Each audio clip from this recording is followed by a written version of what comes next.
Okay, yes, so we're hurtling towards the end here.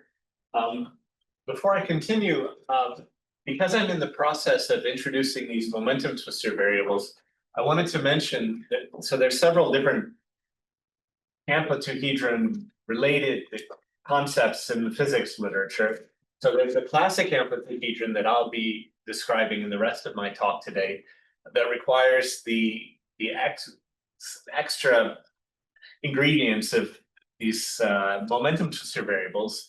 There's another formulation of the amplituhedron still for the same collection of amplitudes that I'm describing that's based on the spinor helicity variables. So in some sense, I could have, if I were to lecture on this, I could have skipped some of the bookkeeping notation that I'm currently in the midst of describing. But I think it's fair to say, correct me if I'm wrong, Matteo, but this one is a little bit mathematically more delicate. Is that? It's a bit more complicated. So let's just say, yeah. So I'll be, this is just an opportunity to throw in a reference to you, Matteo. So, but Nima, I've heard Nima say that he regrets that this one is called the amplituhedron because this is the one that's morally speaking should be called the amplituhedron. But anyway, so we're in the process of assembling. We'll use 4n Grassmann variables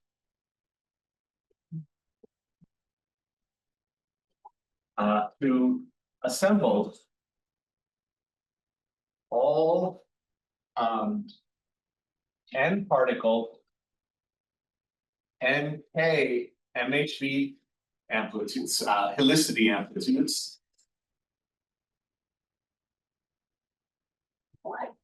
into a single object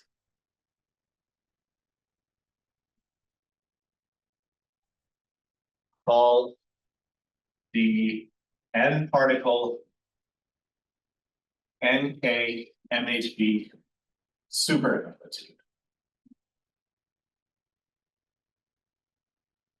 Okay. My Grassmann variables will be labeled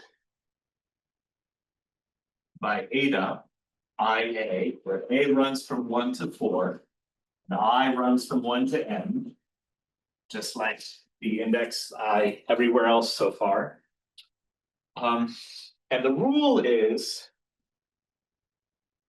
the, let me give us a name. I'm going to try to make this an extra curly A. Okay. The rule is as follows. That if you want to know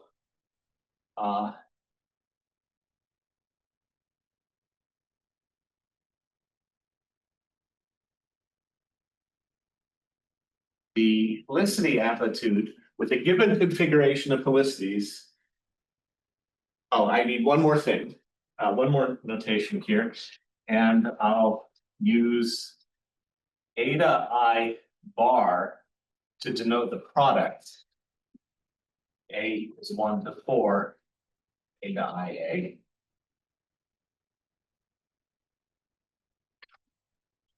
This is the super amplitude. Remember, K is equal to the number of HI being equal to -1 plus -2. K is equal to the number of negative helicity particles -2 in my convention. Okay. Restricted to the coefficient. Okay, so this thing is going to be, I should say, this is going to be, this is a polynomial of homogeneous degree 4k in the eta variables. Okay, that means it's a polynomial and every term in it has 4k eta variables. And what we're going to do here is, sorry, k plus 2.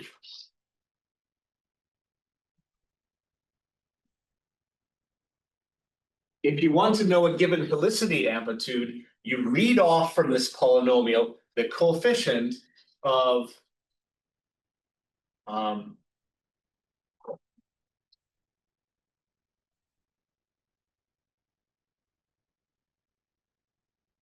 where these are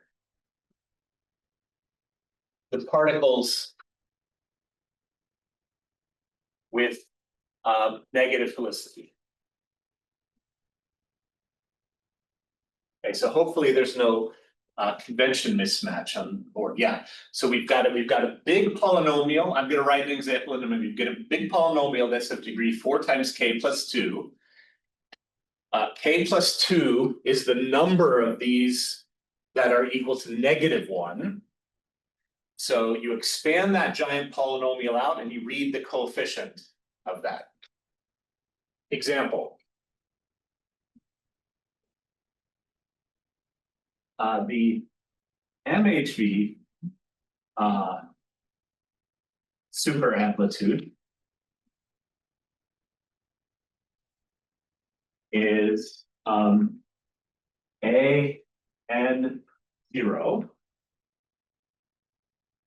being the product A equals 1 to 4 of the sum I less than j, ij, eta I k, eta j k, divided by this cyclic factor.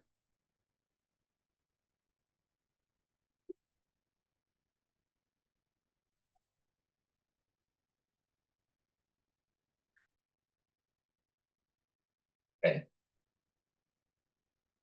So this clearly is going to be a polynomial of homogeneous degree 8. Every term here has 8 powers of eta, because inside this parentheses, I have something quadratic in the etas, and then I raise it to the 4th power. So if you expand this, it's going to be a sum of terms. And for example, the coefficient that sits in front of a given collection eta I bar, eta j bar is going to be the Park-Taylor formula.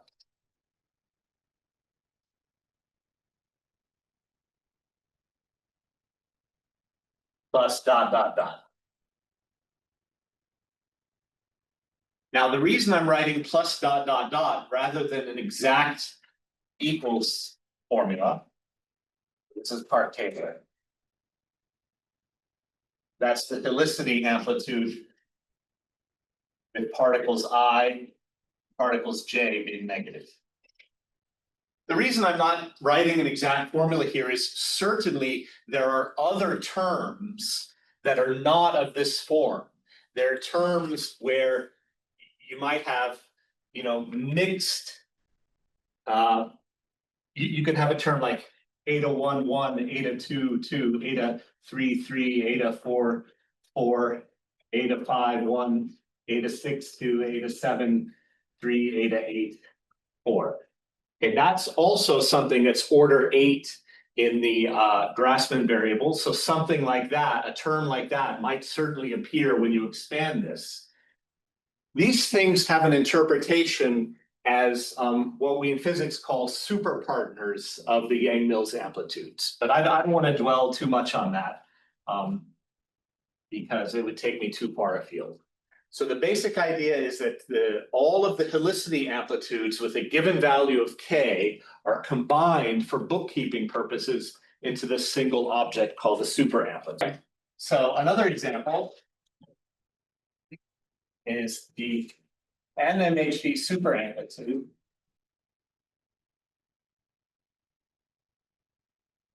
for n equals 6.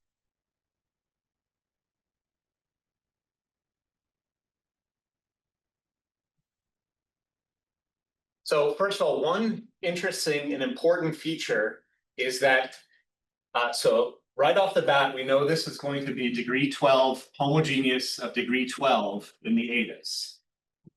Because it's 4 times k plus 2.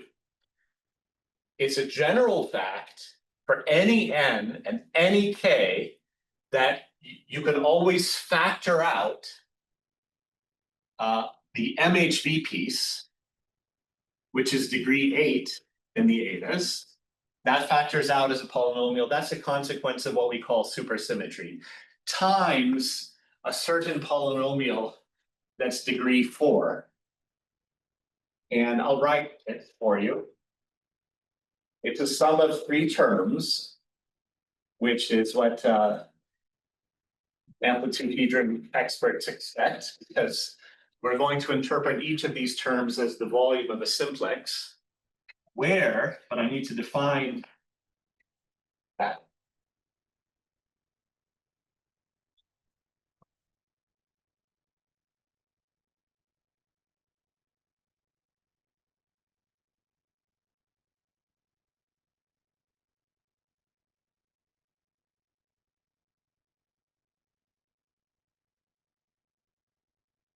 Okay, remember I'm using momentum twister variables, which are homogeneous coordinates in P3, and these are the usual Plücker coordinates.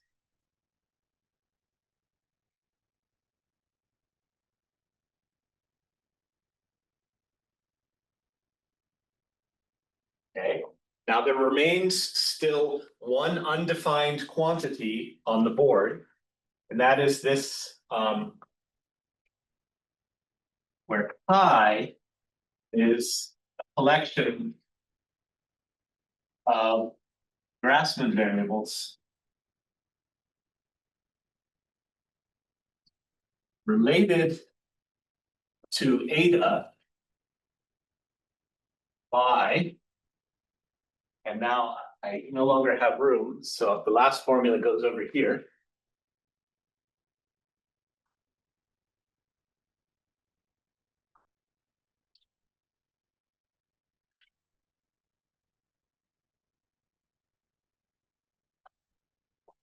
We've seen an exactly analogous formula before. It's the one that it's a fermionic version of the one that relates spinor helicity and momentum twister variables.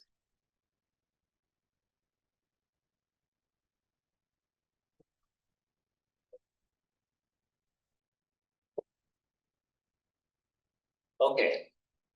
So I have just finished what mathematicians usually consider the most confusing and inscrutable part of the amplituhedron story, but it's really nothing more than bookkeeping. I took a collection of amplitudes, I introduced a bunch of auxiliary Grassmann variables that have the property that you can assemble collections of functions into single objects.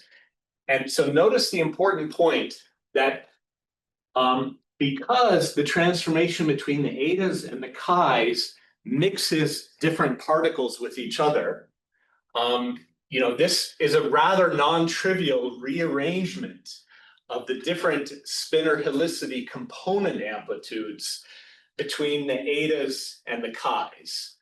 The advantage of this bookkeeping, the key point, is that for any n and k, the ratio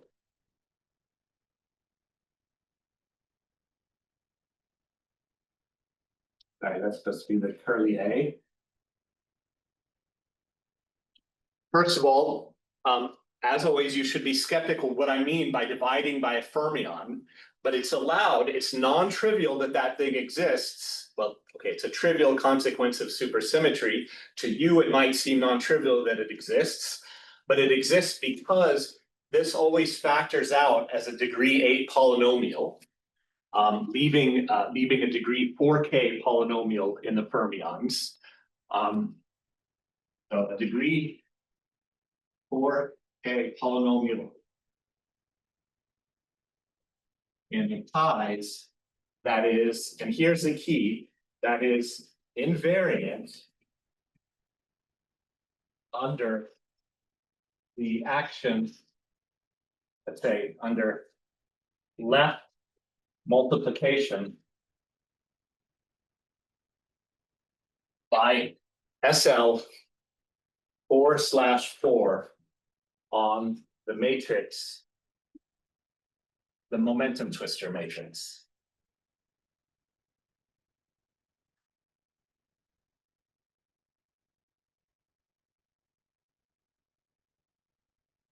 So for those of you who are unfamiliar with SL 4/4, it's just kind of a, it's a, we assemble these momentum twisters and their Grassmann partners. So the number of rows here, sorry, the number of columns is n, one for each particle. The number of rows is 4 + 4. Each one, so you should think of each column as basically a homogeneous coordinate in P7, except that the first 4 variables are bosonic and the last 4 are fermionic, and we can act on the left by multiplying by an SL 4/4 transformation. So now at this point, we can legitimately think of this as a function on the Grassmannian.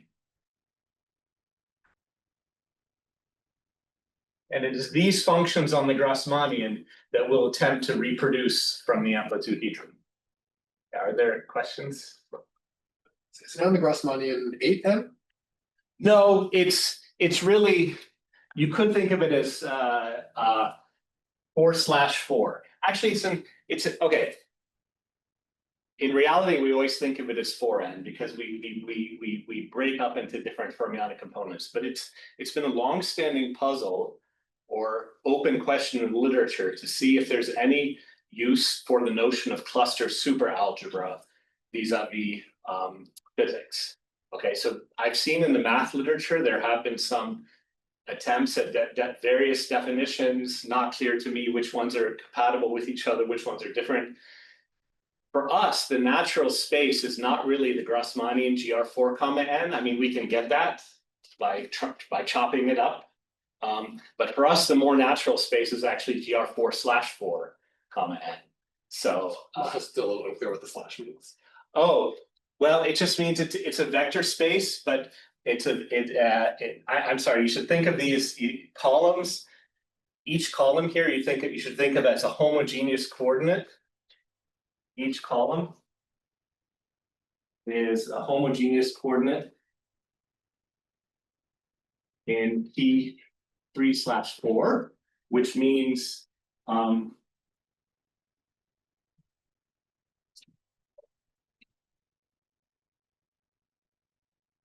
you have 8. I've been inconsistent. I should put these indices upstairs. Let me put these indices upstairs. Okay. 1, 2, 3, 4. 1, 2, 3, 4.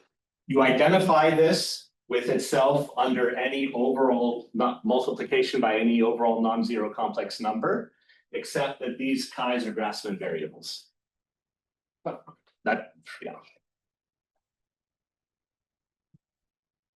And you're allowed to multiply, and this ratio is invariant if you take this matrix and multiply it on the left by SL 4/4, which is exactly the analog of SL 8. Okay. I have one more question. Yeah, You said the thing in the parentheses is a sum of the volume of those 3 simplices. Yeah. So how? I mean, I don't see how something which has these Grassmann variables. Yeah, exactly. Yeah, I'm gonna mention. Yeah. Yeah. Yeah.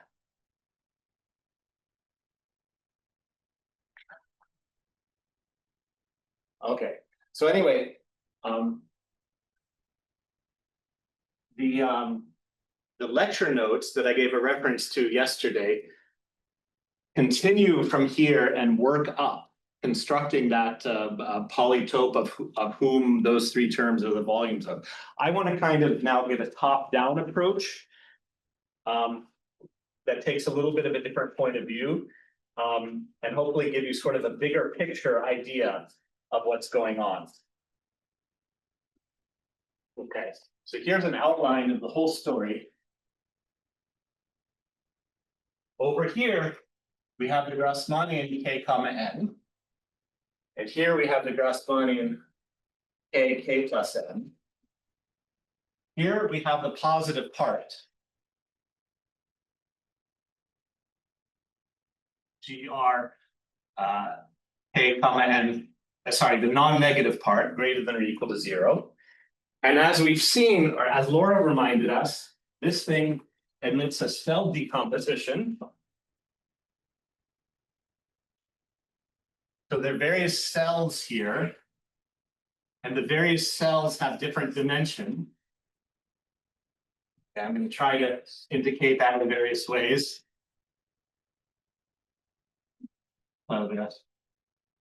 Maybe this cell is a point, then the yellow cell is two-dimensional, the green and the orange are one-dimensional cells. Okay, this thing has a cell decomposition. The amplituhedron map takes an element of this Grassmannian represented by a k by n matrix and maps it into this space. If you multiply by an n by n plus k, n by k plus m matrix. I'm going to connect in just a second. So over here, now note, remember that we're interested in the case k plus m less than or equal to n. And in the direct physics application,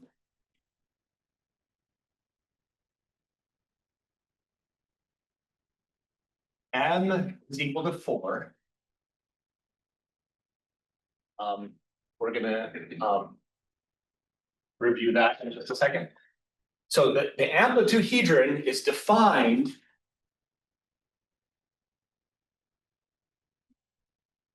is the image of this map.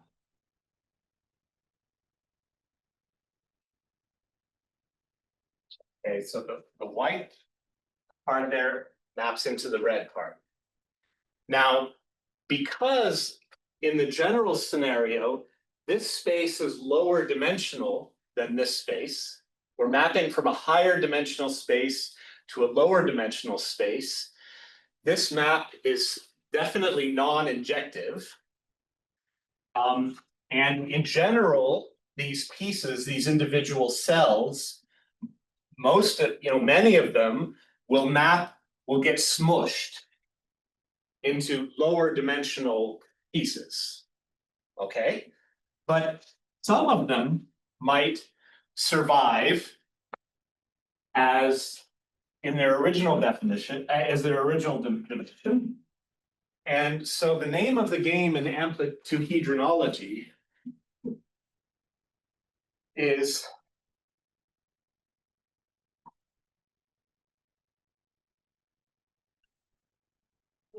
number one,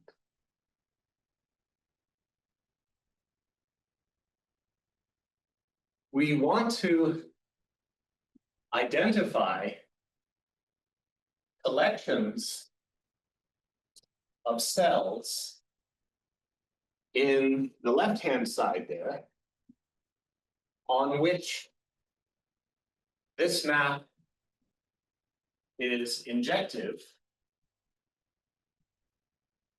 and whose images are disjoint and cover all of the amplituhedron.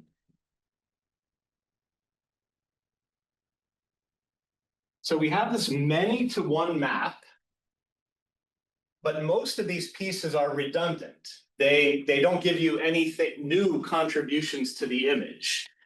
So the goal of amplituhedronology is to find collections of cells here such that their images tile this space in an injective way, and so you precisely map out this whole space. So physics gives us the BCFW by a mechanism that I haven't explained yet. gives us the BCF recursion, provides this. And this was proven to be mathematically correct.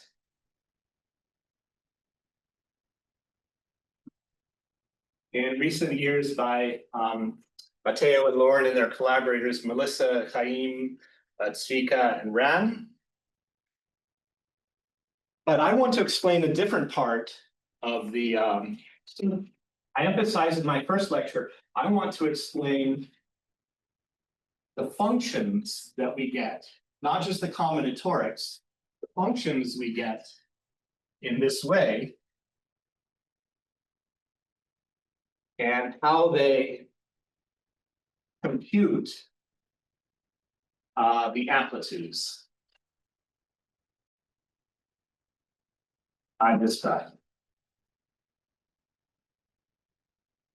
Okay. And the mechanism by which that happens connects with it's going to connect with basically all the other lectures you've seen, because conjecturally the amplituhedron is a positive geometry. And so the function that I want to compute, the amplitude, is going to be related in a simple way to the canonical form on that geometry. And if I have a tiling, then I have a way of breaking up that space into a union of disjoint pieces, so I can compute the canonical form as the sum of the individual canonical forms. So that's what I want to describe now. Are there any questions about the general idea here? So this was meant to be like a motivational idea of where I'm going.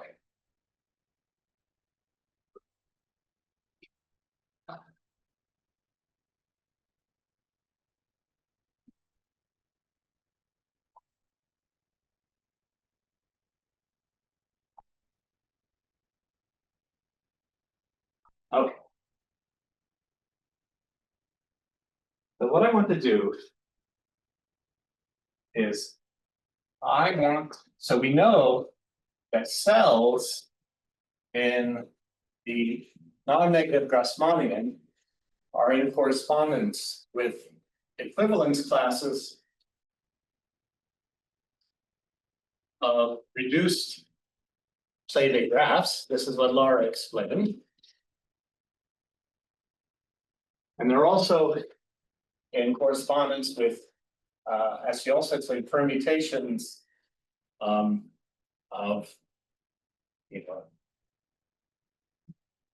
the set 1 through n.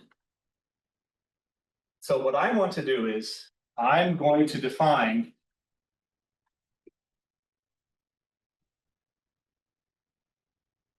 for each such, let me use sigma to denote a permutation.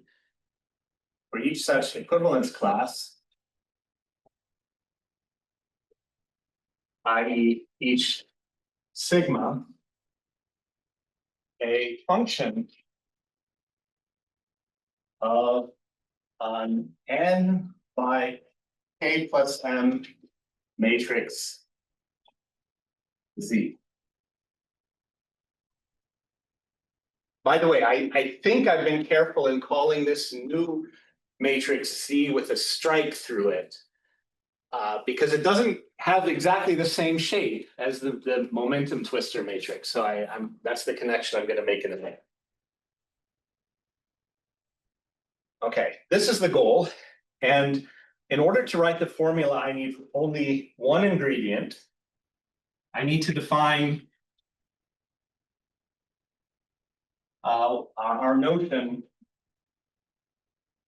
of multivariable holomorphic delta function, or which is really just a fancy residue.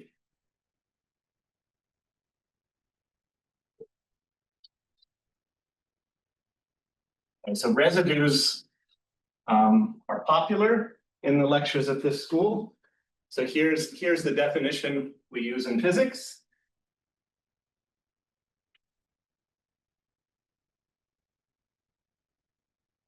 Let F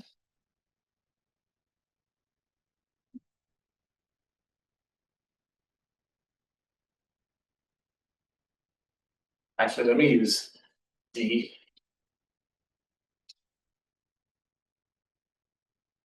Be a map from RD to RD such that is differentiable and invertible, you know, in the sense of implicit function theorem, in a neighborhood of some point, point, let's call it S star. Then we define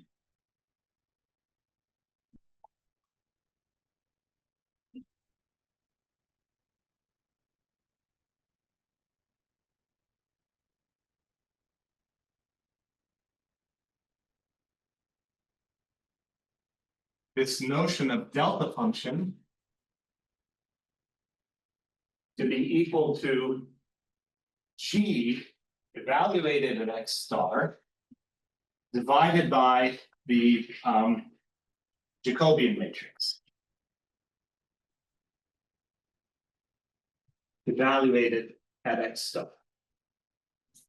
So for those of you more likely from a physics background who've studied, you know, we often use delta functions in physics, and the big difference, one major difference, I'm not putting an absolute value sign on that determinant in the denominator. So this is more analogous to calculating a residue.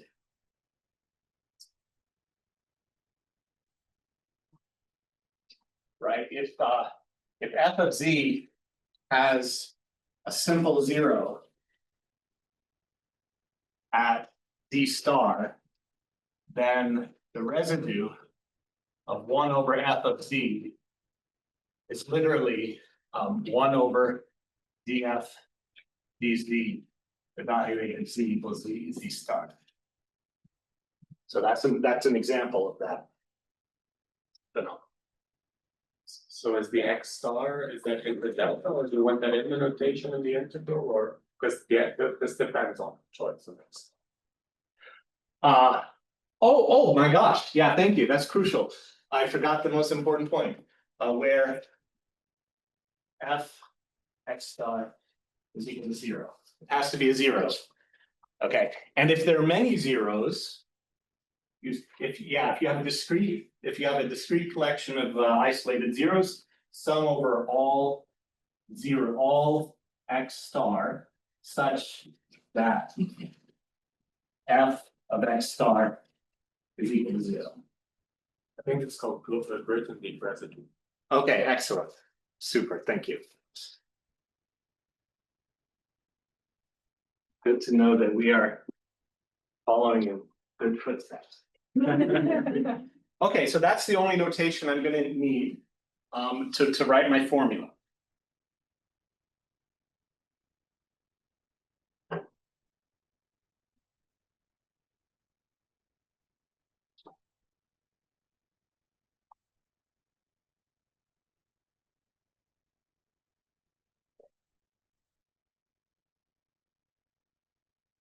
Now, as Laura also explained, given a Platic graph that represents the cell, subcell, cell with permutation sigma, we can read off a parameterization. She gave several examples. C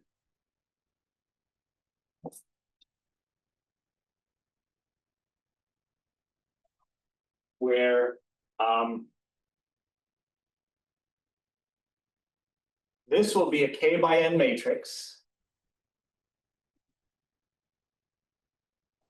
that depends on D variables if our cell is D dimensional. And I remind you that D is equal to the number of faces in the playback graph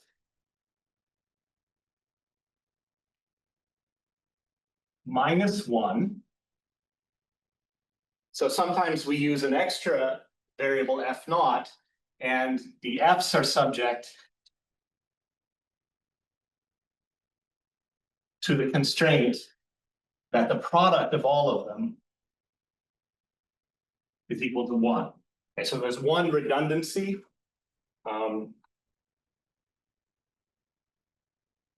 That's again from Laura's lecture.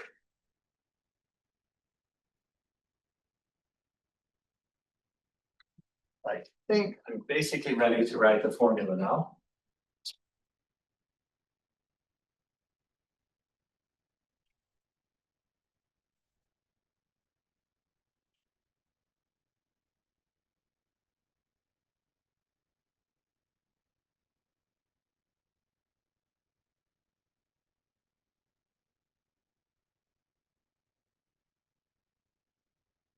So I use capital F, so I have a different letter. And this is an N by K plus M matrix.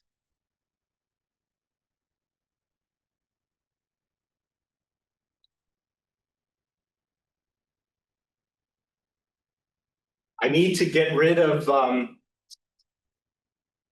this is naturally parameterized in terms of D plus 1 variables, but only D of them are independent. So I shouldn't be integrating over all D plus 1 of them, but I want to project it. I want to use a projective. The natural projective measure is this, and I guess maybe you prefer if I put a wedge there.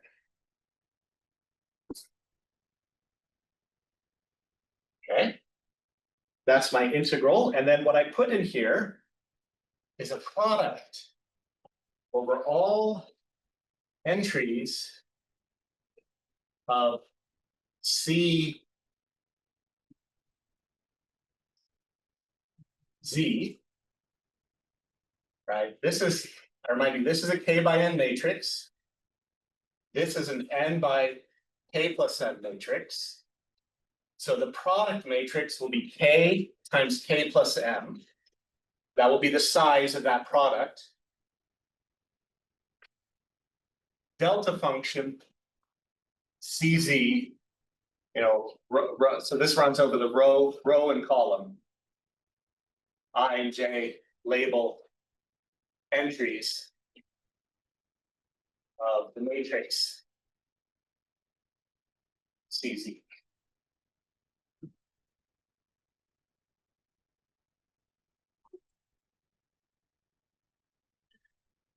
This is nothing else than the natural, if you will, push forward of the natural canonical form on the left-hand side of the now deleted picture, the positive, the cell of the positive Grassmannian that we're talking about under the Amplituhedran map that maps Z to C times Z. Any questions? Now, the only tiny ingredient we need for physics is that in the application to physics,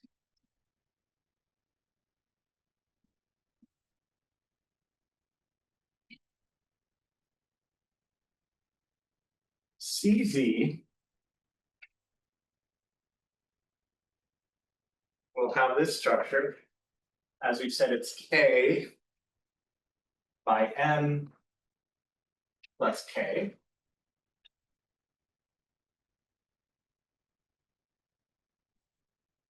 And these entries here will be bosonic. And these will be fermionic or Grassmann.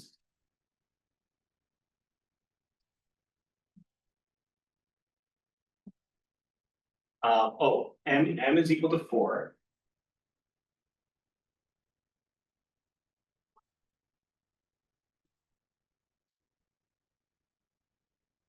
And only other thing I need to, the only other thing missing in this sorry. So in the special case where D is equal to 4K or MK more generally, not quite done explaining this formula. The number of, let me finish my sentence over here.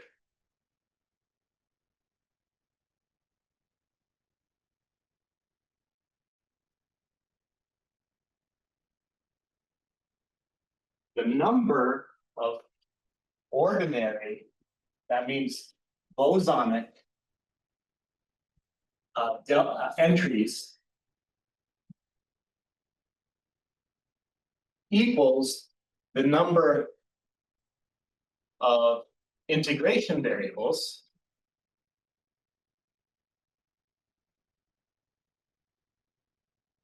so the formula is defined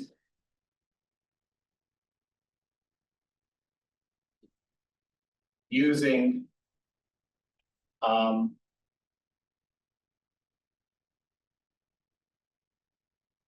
this thing that I wrote. Grothendieck residue for bosons and just delta of theta equals theta for Grassmann variables. I'm gonna come back and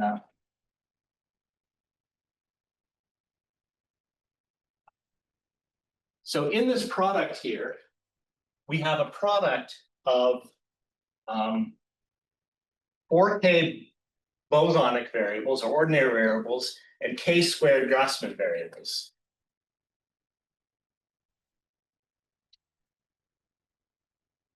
So what you do is you interpret a delta function of a Grassmann variable as being theta itself. That's consistent with the definitions that I reviewed for Grassmann integration at the end of the second lecture. And the bosonic variables here are defined using the residue formula.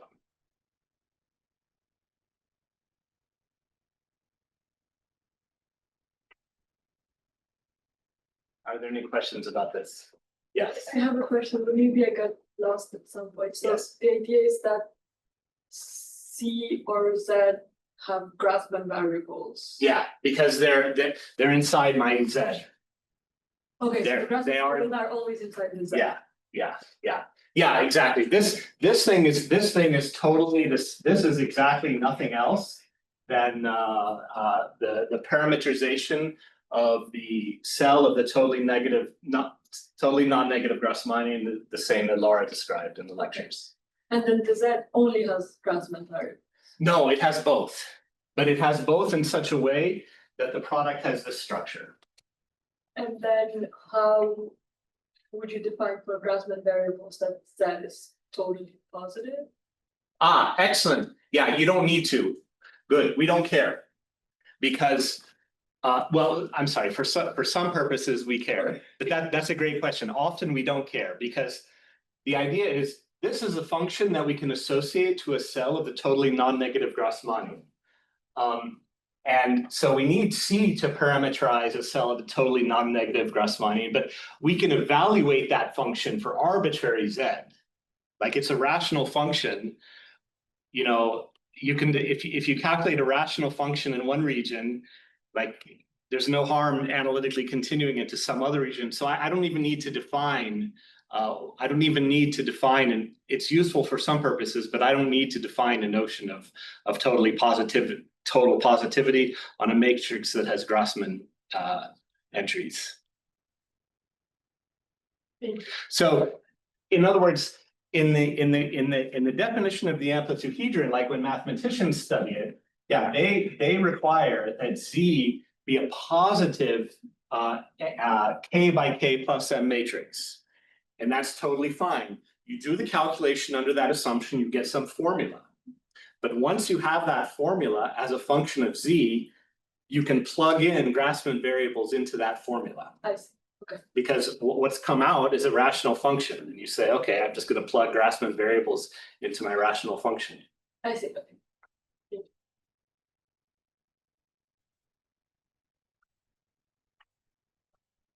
Okay, let me give an example, kind of an example.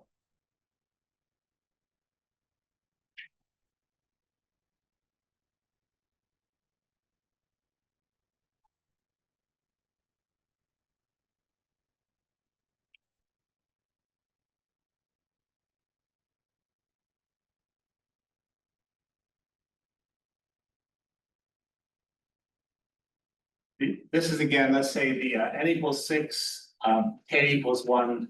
So that is the NMHV amplitude. So BCFW recursion tells us that in this case, the amplituhedron is tiled by the images of 3 cells of the totally non-negative Grassmannian 6, 1. And there are 2 different choices for which 3 to pick, but one choice involves this Plavet graph.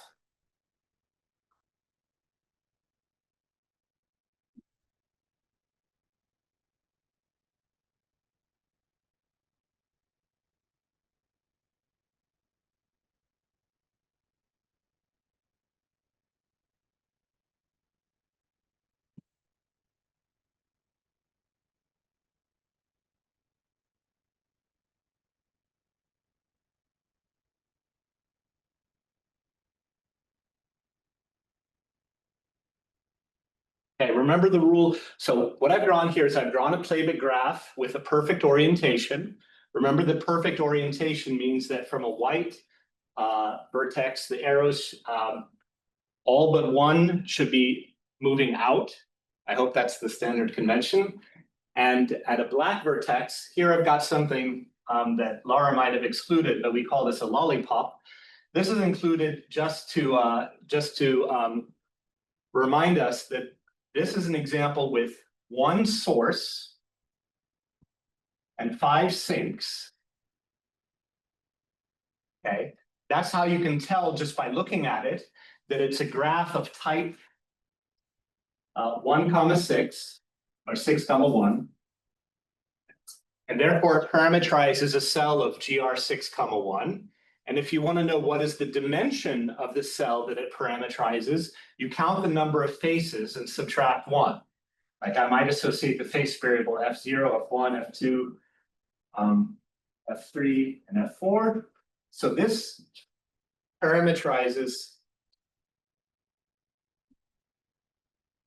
a 4-dimensional cell of the totally non-negative Grassmannian 6, 1. And there are 2 other Plavet graphs. So I'll just write here, plus 2 other Plavet graphs.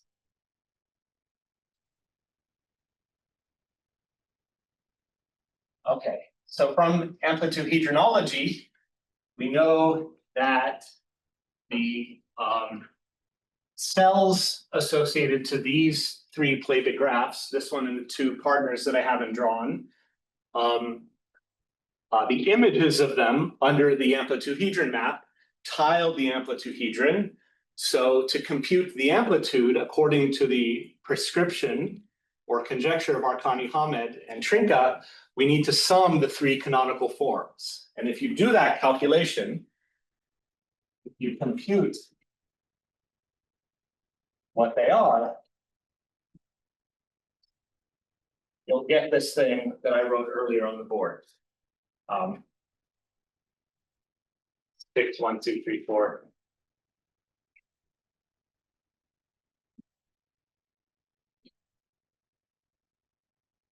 Now,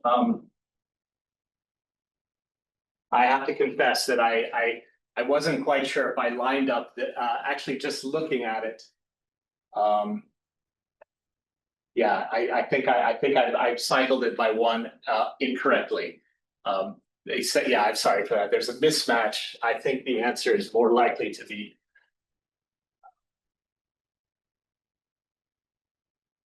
There's an equivalent way of writing this.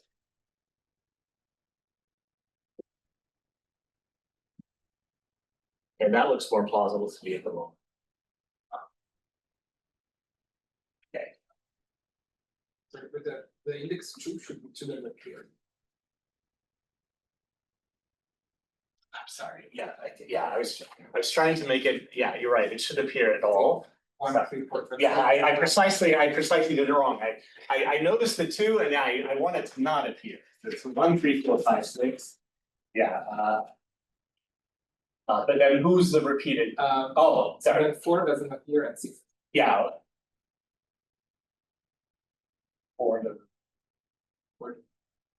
It's 1, 2, 3, 5, 6. Yeah. 1, 2, 3, 4, 5. Okay, like that. Okay, thanks. All right.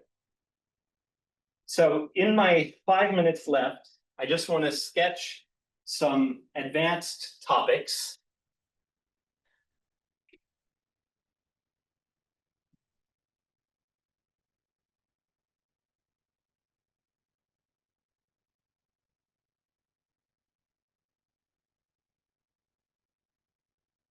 So to summarize, there's an algorithm called BCFW that we now know provides ways to generate lists of cells of the non-negative Grassmannian on which the amplituhedron map is injective and which tile the image. And if you take the canonical form of these, of the amplituhedron, which you can compute by adding together the individual canonical forms of those pieces, and you add them up together, the idea is you should reproduce the scattering amplitude. Again, this is for what we call planar n equals 4 supersymmetric Yang-Mills theory. Now, one of the really remarkable features of this is that, and this is something which was kind of first noticed empirically in the physics literature, but now seems to be quite important. You recall from some of the examples that I showed you that these terms individually have spurious poles, right? And only the sum satisfies locality. The locations of all spurious poles one encounters in such calculations correspond to the vanishing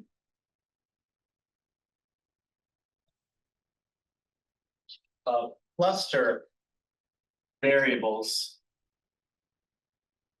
of GR4n. Now you have to go to at least n equals 7 to see something interesting there. For n equals 6, remember I wrote the definition of this 5 bracket, and the denominator of this was a product of 5 Plücker variables, A, B, C, D, B, C, D, E, etc. Plücker variables are coarse cluster variables.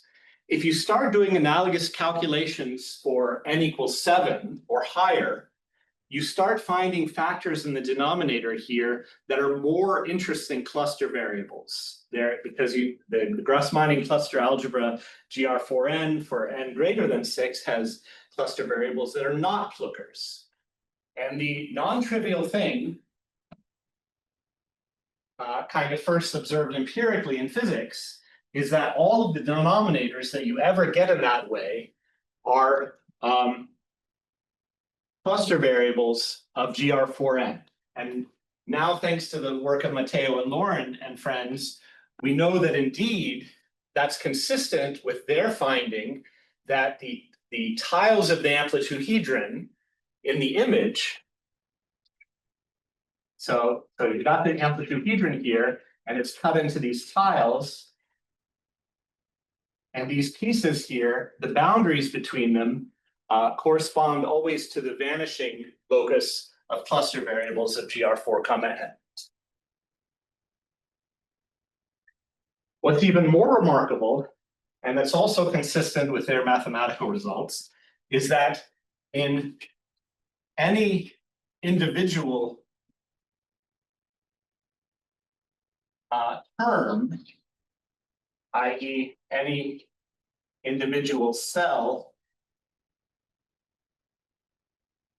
of the totally non-negative Grassmannian, all of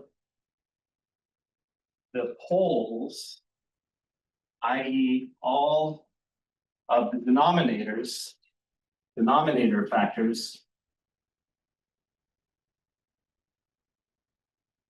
are compatible cluster variables.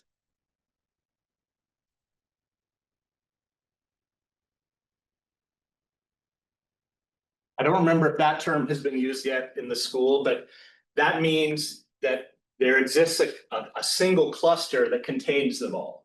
So again, this is an example of an observation that was first found in physics empirically by looking at data, but it's consistent again with the mathematical findings. I mean, it's proven now that in this tiling of the amplituhedron, the individual cells are cut out by compatible cluster variables.